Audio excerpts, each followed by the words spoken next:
Hello વિદ્યાર્થી મિત્રો, મા એજ્યુકેશન યુટ્યુબ ચેનલમાં આપ સૌનું હાર્દિક સ્વાગત છે. વિદ્યાર્થી મિત્રો, ધોરણ 10 ચેપ્ટર નંબર 8 ત્રિકોણમિતિનો પરિચય. કહેવાય છે વિદ્યાર્થી મિત્રો કે ધોરણ 10 માટે સૌથી અઘરું ચેપ્ટર ત્રિકોણમિતિનો પરિચય. પણ આજે હું વિરાણી સર તમને આ ત્રિકોણને એકદમ સરળતાથી એકદમ ઈઝી બનાવી દઈશ. ચાલો વિદ્યાર્થી મિત્રો, ચેપ્ટર 8 ત્રિકોણમિતિનો પરિચય. સૌપ્રથમ શરૂઆત કરીએ પ્રસ્તાવના, ઇન્ટ્રોડક્શન. મિત્રો, આ વસ્તુ આપણે સમજી ગયા તો આપણા માટે આ ચેપ્ટર સૌથી ઈઝી બની જશે. ચાલો સૌથી પહેલા વિદ્યાર્થી મિત્રો, આ ચેપ્ટર શીખવા માટે આપણે એક સરસ મજાનો સુવિચાર યાદ રાખવો પડે. સુવિચાર કેવો છે ખબર વિદ્યાર્થી મિત્રો? આપણે એક વાક્ય બોલીએ, વારે વારે બોલીએ, કાચો પાપડ પાકો પાપડ, કાચો પાપડ પાકો પાપડ. એમાં અટવાતા ને આપણને એક રમત લાગે તો એના જેવો જ છે. શાક પાક સાપા કસા કપા પાસા.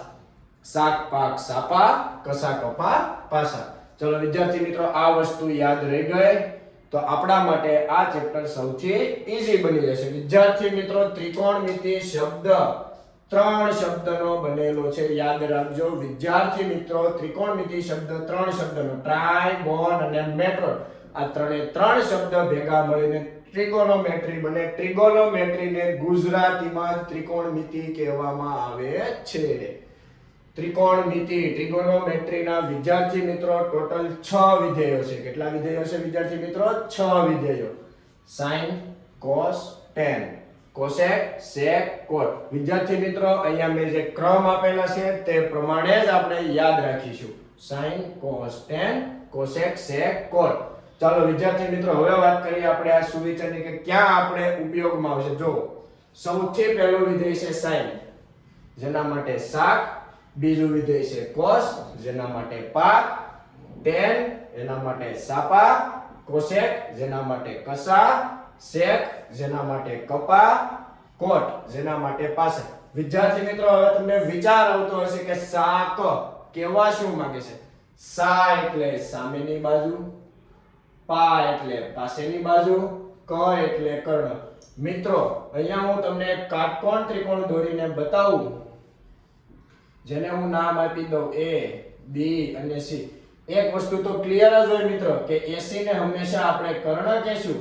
જો હું એને ખૂણો ધારી લઉં તો એની સામેની બાજુ થશે BC, એની પાસેની બાજુ થશે AB. એવી જ રીતે જો C થી જોવામાં આવે તો સામેની બાજુ થશે AB, પાસેની બાજુ થશે BC. રાઈટ વિદ્યાર્થી મિત્રો, આપણે એક જ વસ્તુને આ ચેપ્ટર માટે યાદ રાખીશું તો આપણા માટે આ ચેપ્ટર એકદમ ઈઝી બની જવાનું છે. સુવિચાર ચાલો મારી સાથે બોલવાનો છે દરેક વિદ્યાર્થી મિત્રોએ. શાક પાક સાપા કસા કપા પાસા. ચાલો ફરી એકવાર. શાક પાક સાપા કસા કપા પાસા.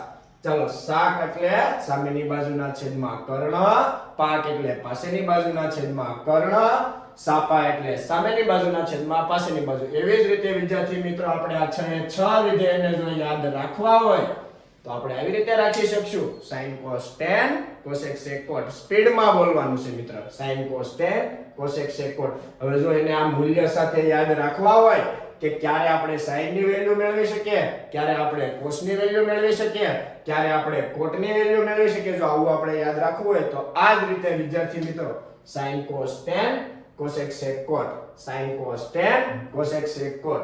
શાક પાક સાપા કસા કપા પાસા. શાક પાક સાપા કસા કપા પાસા. sin cos tan cosec sec cot. Thank you વિદ્યાર્થી મિત્રો. હવે આપણે દાખલાની શરૂઆત આપણે નેક્સ્ટ વિડિયોમાં કરીશું. Thank you.